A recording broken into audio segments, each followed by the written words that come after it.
Hello, Bobcats.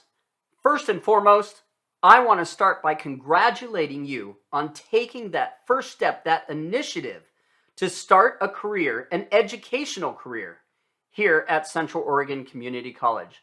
Now, if you're watching this video series, then most likely you didn't have the time to participate in either an in-person or a live Zoom event that gives you the information on what is important within the first 3 weeks of your educational journey here at Central Oregon Community College.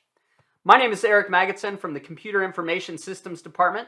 I'm a professor in that department, and I am also, more importantly, a former student and graduate of Central Oregon Community College.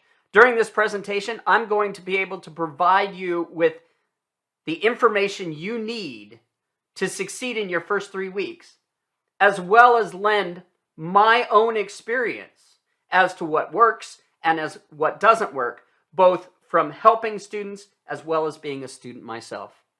During this first 3 weeks, during this presentation, we're going to look at the first 3 weeks, student technology accounts, what it means to have a growth mindset. Sorry for the voice change. I had to record this section. Since this is a recording and not a live session, unfortunately, there aren't the optional drop-in sessions. But as you can see, I've provided some numbers to help you in case you have further questions. In today's presentation, we'll look at why the first 3 weeks of the term are critically important, which I can assure you they are. Setting up a plan, making sure that you not only have a plan, but you execute that plan and you start to develop habits that are needed for your success here at COCC. Again, plans and habits to set yourself up for that success. How to manage and stay eligible for financial aid. There are limits and boundaries that are set that you need to make sure that you meet in order to continue to earn that financial aid. How to get your student ID. If you're going to be coming to campus for classes, you're going to need a parking pass. And then also as important is how to order books either from the bookstore and e-learning software, by the way, that you may need for classes. We're also going to look at how to use COCC resources for support inside and outside the classroom. I want to stop for a minute and let you know that my own personal experience and my experience today is that each and every person who is involved in our Bobcat community, their first and foremost goal is to help you see you succeed with the goals that you've set for your educational journey. You're also going to learn how to access free software that you'll need for most classes. One example is the Office Suite, so we'll look at that. We'll look at how you can download that software free of charge. Microsoft offers students this software free of charge, and we want to make sure you have access to it. How to turn in assignments and communicate with faculty. How to find your grades, register for classes, pay your tuition, and track your academic progress along the way. We also will look at why it's critical for you to check your COCC email and how your mindset affects student success. So I'll let you know, talking about mindset real briefly. When I came to college, I was working full-time. I had established the start of a wonderful family, and now was adding this time requirement of 12 hours a week for 3 classes while doing all these other things. And that mindset and the things that I did, I know today are what put me on the path to completing my associates in computer information systems.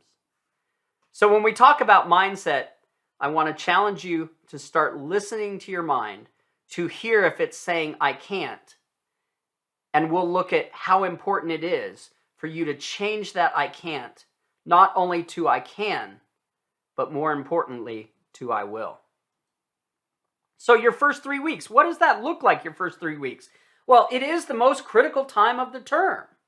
It's when we set a plan, when we start developing and need to develop habits that will extend through the next 10 weeks, through the next term, and finally all the way through your educational career. It sets the pace for the term, and it contributes to early academic success. We have the data that shows that students that not only participate and utilize the information within this video series, but also then create from the information that you're garnering a successful process, plan, process, and execution, are those that continue on with this first term. And we not only want to see you continue in the first term, but we want to see you continue into your second, third, into your sixth, how many terms it takes for you to meet your educational goals. So financial aid, satisfactory academic process. To stay eligible for financial aid, you must meet SAP. And SAP means that you maintain an overall grade point average, GPA grade point average, of 2.0 or higher. So you must maintain a C average in order to continue to earn financial aid. You also must maintain a course completion rate of 66.6%.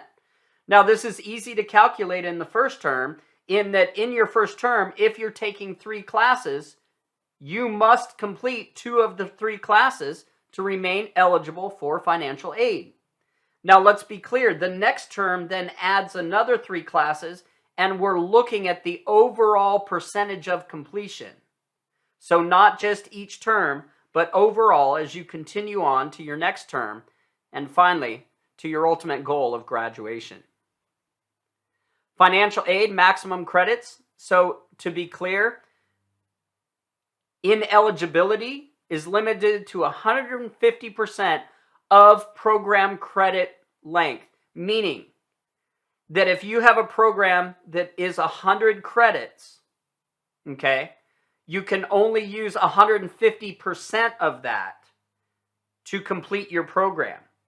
So maximum credits for a 2-year degree, 135 credits. So if your program is 100 credits, you've got some credits that you can use in financial aid that may not be directly related to your degree, but make sure you keep track of that. For a 1-year certificate, that is 75 total credits. So you must earn that certificate within or by completing no more than 75 credits. Financial aid and refunds. So funds applied to your COCC account the second Friday of each term. For first-time COCC borrowers or those only borrowing for a term, loans may be delayed 30 days. So what does this mean? It means that you need to plan a financial plan for what you're going to do until those funds become available. The Wednesday after aid has been applied. Log into your Bobcat web account and look for the message refunds sent to processor. Once this message is posted, it may take 2 to 14 days to receive the funds. So again, plan for that. And we do have some resources that I'll be talking about to help you during that time. This is a great time for me, since I'm in CIS and I focus on cybersecurity, to remind you that your username and password here at COCC is now used to log into Canvas, to log into Bobcat, and to log into many other accounts such as your email. So it is very important, given that there is financial information that can be accessed through your account, that you use a very complex and unique password for all of your COCC accounts. COCC Financial Aid Assistance Funds. So in addition to your financial aid package, COCC does have emergency funds that are available to students who are enrolled in at least 6 credits and meet satisfactory academic progress. So Student Emergency Fund can provide up to $500 emergency expenses for transportation, childcare, medical costs, to reduce the impact that some of these challenges and boundaries may have on your success in those first 3 weeks until you receive your funds. The Child Care and Assistance Fund can provide up to $500 for child care assistance. Now, it's also important for me to mention that, again, planning is important in that these funds and access to these funds take time. So please keep in mind that these are not instant. They do take time to qualify for, and thus you're going to want to plan that time as well.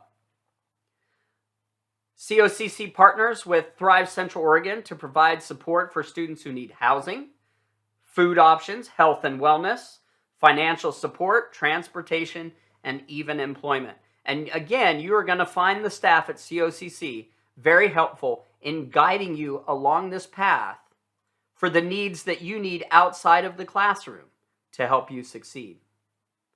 CAP services. So when we talk about CAP services, they are support services available in person, via phone, and Zoom for things such as career counseling, academic advising, and even personal counseling. If you are a student who is on an exploratory path, thus you haven't determined or decided on a major, the CAP Center has great resources that can help you figure out how your interests, how your talents, and other things can relate to a career that may in fact interest you.